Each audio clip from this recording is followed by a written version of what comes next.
What's going on, guys? This is Jake with Fitness Insider coming at you guys with another good one today. But first, as always, hit that subscribe button. First and foremost, guys, I do want to apologize for the super long hiatus. Everything's been a little bit crazy, but hey, I'm back. I'm going to spare you guys the story. Let's just go ahead and get into it.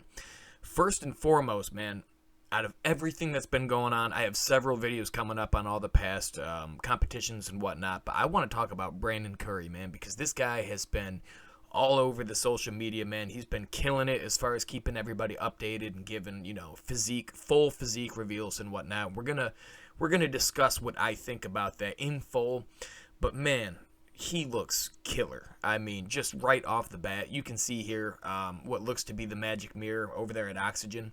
Dude is insanely just full, round, crazy looking. I'm gonna go ahead and move into this. Spare you guys on the intro, but I'm telling you guys, do not write off Brandon Curry. This guy has so much potential, even against someone like Phil Heath, which we're going to get into. All right, guys, let's dive into this thing. Now, first and foremost, guys, I do want to go on record and say that I do stand in. There seems to be a split amongst, the public opinion in bodybuilding. Some people think that Brandon Curry was just kind of the best of a bad situation, isn't a solid Mr. Olympia like somebody like Jay Cutler or Phil Heath. And then there's other people like myself who thinks that he deserves it. He's a good ambassador for the sport. I'd actually say a great ambassador for the sport. And I think he has so much potential. I'm in that camp. I think the dude deserves it. He's made insane improvements over the last 3 years, and I do not expect that he's going to stop making improvements. I think we're going to see probably the best Brandon Curry that we've ever seen. And, that's saying something because the Arnold last year, he looked phenomenal. But you guys tell me, what do you see when you see his physique right here? Granted, yes, it's like a magic mirror type perfect lighting situation here.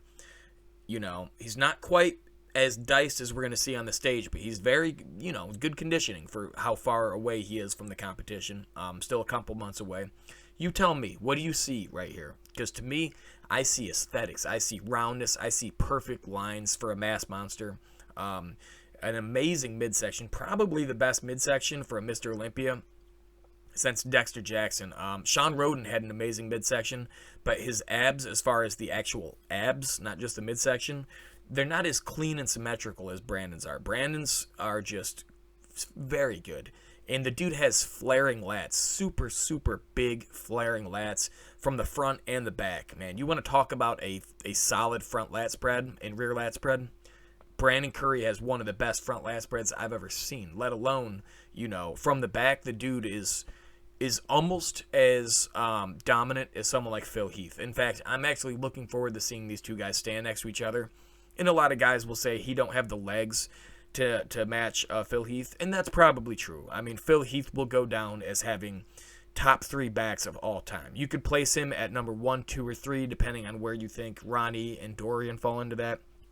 But we all know that Phil Heath is lights out from the back. But against someone like Brandon's going to put up a fight. In fact, I'm really excited to see how well these guys stack up against each other from the back, because that's really where Phil pulled ahead. Besides his conditioning and roundness, from the back, he was just killing everybody for basically his whole career.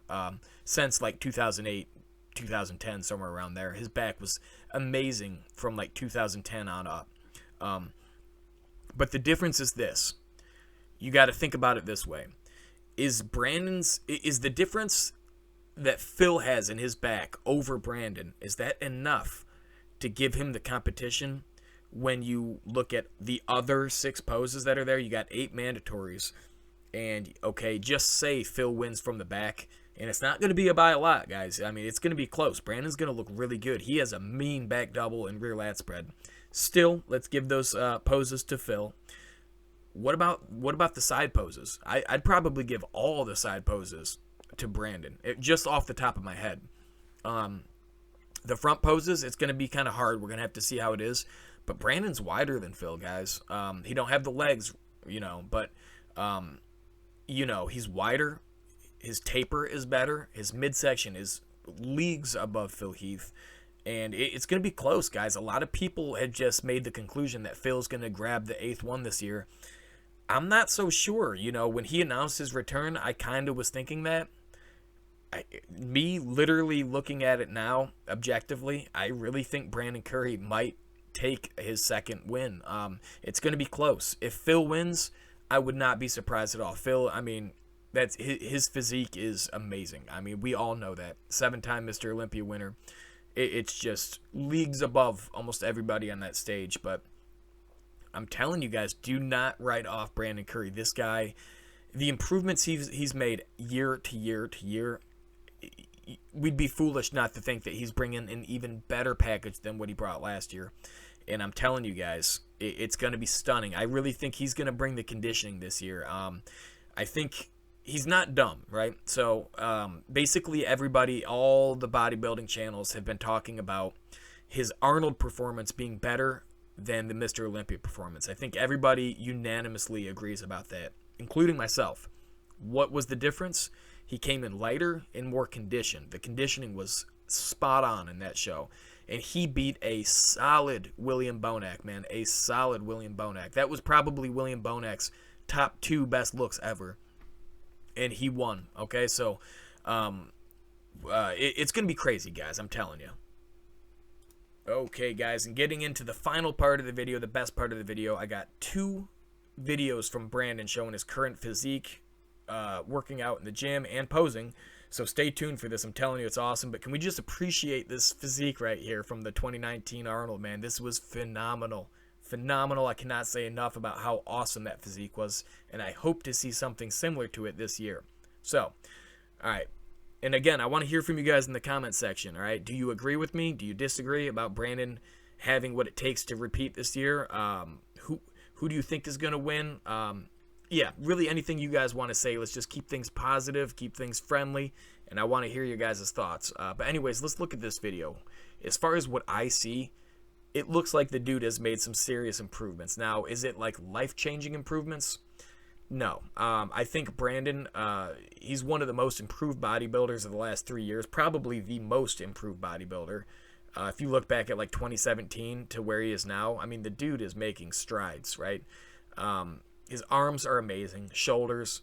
He just has a perfect structure for bodybuilding, man. A tiny waist, wide shoulders, huge, thick back. But this is the biggest part of the video that I wanted to show you guys. Look at his legs, okay? For all the naysayers and the haters, I'm not saying his legs are on the level of Phil Heath, okay? Obviously, that's not the case, but we're months out from the show, and his legs are already completely separated, dry. You're going to see the hamstrings here in a second, but I mean, the glutes are striated, man. The hamstring, the tie in there, man, it looks phenomenal. Dude, he's impressive. He is just super impressive right here. And, I mean, look at the hamstrings here, guys. That is phenomenal, right? It's not Phil Heath level hamstrings again, but it's still, I mean, so good. So, again, he don't have the craziest world-class legs that I've ever seen, but they're definitely good enough to win Olympia, obviously. He's already done that, and I think he can do it again, man. It's really all going to depend on Phil Heath. If I had to predict, I think that Brandon is going to do no worse than second place, but a lot of people are basically saying that Phil's going to come in and just claim this easily. I don't think that's the case, guys. I really do think if Phil wins, it's going to be a hard-fought battle. I'm going to tell you why. So, in 2017, Phil started having more issues with the distension. He had some in 2014, but in 2017, it was really bad. 2018, it was worse. So, you know, I think 2017 was a warning. They still gave him the victory. 2018, they said, nope, sorry. They took the title, gave it to Sean. Okay, guys, I had some microphone issues there. I apologize. But yeah, what I was saying was when they took the title from Phil in 2018, I feel like 2017 was kind of a warning. Fix your midsection. 2018, he came back, and it was arguably worse. So I think they basically took it from him for that reason, because he was in good condition, contrary to what everybody was saying. But my point is that he needs to come in improved. He has to be better than he was in 2018. But as far for Phil, what that means is basically come in with your midsection in check, and he's going to be very difficult to beat. I mean, we all know, like, guys, I'm a huge fan of Phil and Brandon, but we all know Phil, he's one of the best of all time. So if he comes in, you know, 90%, people are going to have a very tough time beating that. But I think if anybody can, it's going to be Curry or possibly someone like Rami, because Rami, we all know that if he comes in with insane conditioning, it's going to be a problem for everybody. He still has the issue of trying to qualify, but I have a feeling that he might get a special invite if he does not. But anyways, guys, I just wanted to make a video showing how good Brandon really is. And I think people are writing him off this year, and I don't think that's correct. I'm telling you guys, he's going to bring something special here. And I really do think the same for Phil Heath, man. I really do think Phil is insanely motivated to come back and get that 8th Sandow and tie the record. And yeah, man, it's going to be awesome. But first, I do want to say this. I apologize for the hiatus on this channel. I have not been responding to people's comments or making videos. I had a lot going on, really busy with work and stuff. Nothing crazy, just, you know, been busy, so this kind of took a back seat. But I am back. I'm going to be trying to pump out as many videos as I can. So if you are not subscribed, definitely consider subscribing. I would love to have you guys, and I want to give a special thanks to everybody who has subscribed, who's been liking the videos, who's been commenting, leaving positive stuff in the comment sections. Man, you guys are awesome. I love you guys. This is what this channel is all about. So yeah, anyways, guys, thanks for tuning in. I will see you on the next one.